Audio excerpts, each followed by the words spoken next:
pleased to introduce you now to one of our own and one of our best, Rick Wade. Rick is the Vice President of Strategic Alliances and Outreach at the Chamber.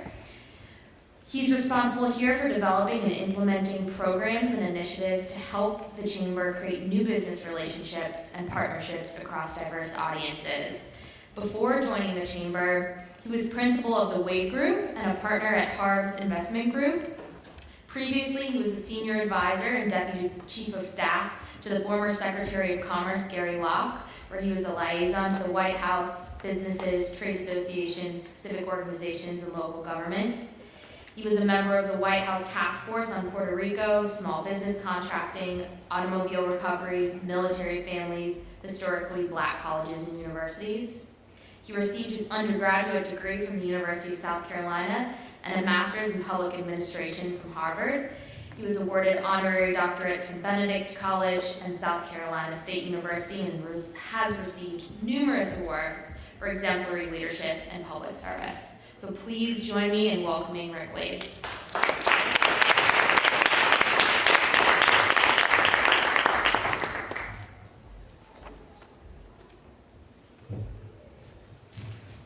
Madison, thank you so much for that very kind introduction. Let me first say good morning. Oh, come on, good morning. Good morning. Better, thank you so much for allowing me to stop by just for a few moments here at this Africa Business Forum to welcome you to the United States Chamber of Commerce. While serving as an advisor to President Barack Obama and Deputy Chief of Staff for the United States Secretary of Commerce, I had the distinct pleasure to interact with many amazing leaders like you from the Young Africa Leaders Initiative. Yali also represented the United States at AGOA, the Africa Growth and Opportunity Act Forum. I am a big fan of Yali, and I am so thrilled and so happy that you're here with us this morning. When I started working here at the U.S. Chamber just this past January as Vice President for Strategic Alliances and Outreach, one of the first things that I recognized and have become fond of has been the work of the U.S. Africa Business Center. They work hard each day to help spur economic growth, good governance, and private sector investment across the continent of Africa. And this is absolutely critical for Africa's economic contributions cannot be overlooked, and American businesses see extraordinary potential in Africa's markets. Whether firms export to Africa, secure goods and services from the continent, or invest in its burgeoning markets, the U.S. Africa Business Center is at the forefront helping U.S. multinational companies and corporations engage not just for the moment, but for the long haul. Multinational corporations are creating business models that respond to the challenges and opportunities posed by the fourth industrial revolution. They're contributing towards economic growth and job creation and poverty reduction outcomes, strengthening communities across the continent. Africa is changing. America is changing. The world is changing. Technology is changing the way we live, bringing us closer together, even though sometimes it feels we are farther apart. How we respond to these shifts is a matter of our competitiveness. One of the many things that I'm working on here at the U.S. Chamber is positioning the Chamber and American business in a way that considers, is responsive to, and benefits from the changing demographics right here in the United States. One of which is the increasing population of people of color, whether Hispanic or Asian or African American or the African diaspora. How do we build, for example, an inclusive workforce? One that reflects this diversity, and how do we make sure that people have the skills for the changing technology-driven jobs of the future? How do we build business partnerships with the 8 million minority-owned firms in America and connect them with global opportunities and partnerships with you in Africa and across the world.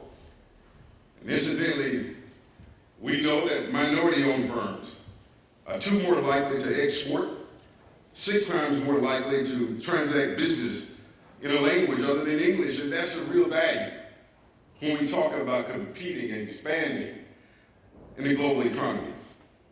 How do we inspire more young entrepreneurs across our country, particularly in the tech sector, to create innovations that impact people, make their lives better, and change communities? In just a recent meeting with President Obama, we discussed the importance of this. And I'm now working on a global entrepreneurship initiative with some of my interns who are here from Howard University. I think some, please stand. Some of my interns from Howard University, first cohort of interns that we've had here for years. And we're working on an entrepreneurship initiative with a particular focus on Africa and America to provide the underpinnings, the education, the mentoring, the access to capital that you need to be able to innovate and be entrepreneurs and to survive and grow. I'm fully aware and excited about the work that you and so many others are doing. Basil of Angola and the hookup dinner. An African-American, a community of African entrepreneurs engaged in connecting them with startup investors. James in Ghana, providing youth with career guidance and training graduates on skills acquisition. Kisa's work in Botswana is so important, establishing industry, mining standards, and ensuring compliance. Maria's work in Angola, expanding her garbage innovation project into a community innovation hub. Nadia in Senegal, creating fashion and exporting clothing across the sub-region. All of you are doing great work and engaged in good business. Business has always been a leading force for good in America. Its very purpose at its core is to solve problems, meet needs, devise new services to make life better. Businesses fuel economic growth that funds our government, including our public schools, our social safety nets, strong national defense, and support for scientific research. Socially responsible business in America are environmentally conscious, support community organizations, after-school programs, sports activities for kids, crime prevention initiatives, and the like.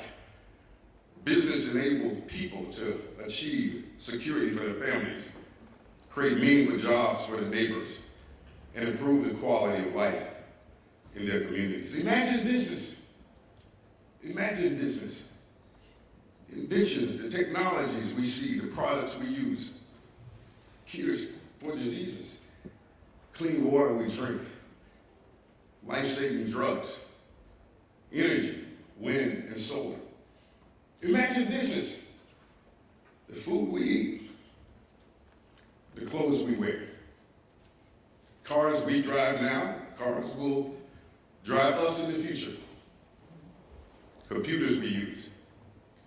In times of unfortunate disaster, from hurricanes, tornadoes, earthquakes, business is also a first responder, donating money, food, and supplies, and shelter. After the 2010 devastating earthquake in Haiti, I led for the U.S. Department of Commerce a private sector delegation to Haiti to invest in rebuilding that country. Following Katrina, hurricane here in the United States, while a corporate executive at Blue Cross Blue Shield, I led strategies in my home state of South Carolina to invest in and bring those families to South Carolina to provide them with housing and shelter, food, and clothing. Imagine business, but imagine a world without business. I grew up in a very poor community in the rural town of Lancaster, South Carolina, in the Deep South. And I recall very vividly, while growing up poor, we also were rich because there was what we call the anchor of the community, business, a company called Springs Textile Company. Connected to that anchor corporation was a community we call affectionately the Hill. It was our black business district. It was where there were black business owners, retail shops, fresh markets and seafood, and doctors and lawyers. And the business owners, the small business owners, were our role models. They were examples of what we wanted to become in life. Well, ultimately, the textile company shut down. And so did the black businesses. What exists now, hollowed out empty buildings, a dismantled social structure, support for education decreased, crime and violence increased. Joblessness and lack of economic mobility and opportunity are oftentimes the root causes of so many social problems that we see in our society, in America and across the world. Business and community and people are simply inextricably linked. It was business, that same company, Springs Textile Company, that gave me my start. Because it provided me a scholarship, growing up in a poor family, to be the first out of a family of 8 to ever attend college. First at the University of South Carolina. And then on to Harvard University.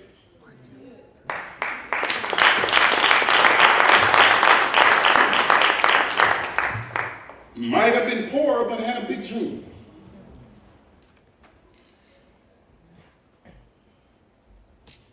Was determined and worked hard. From managing a state government agency to a federal agency, working in multiple positions in corporate America,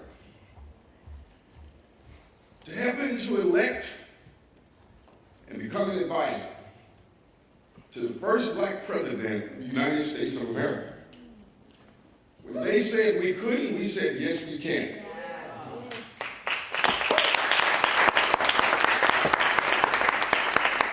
I say that because I know business. And I'm still in business here at the U.S. Chamber of Commerce. As I end, the story is told of an artist who had painted an amazing portrait, a portrait of what best could be described and defined as pure destruction. Now here where the paintbrush met the canvas, he had painted a depiction of pure destruction. And you can imagine a portrait where there was famine and destruction and war and buildings that had been leveled to the ground. People were running frantic on this painting, and some lay lifeless. The most interesting, ironic part of this painting wasn't what you saw in the painting. It was in its title. For amidst all of this destruction and this image that the artist painted, he had the audacity to simply entitle it Hope. Hope. Simply hope. When I see you here, I see hope. Not just for Africa, I see hope for America. I see hope for the world. Thank you so much. God bless you.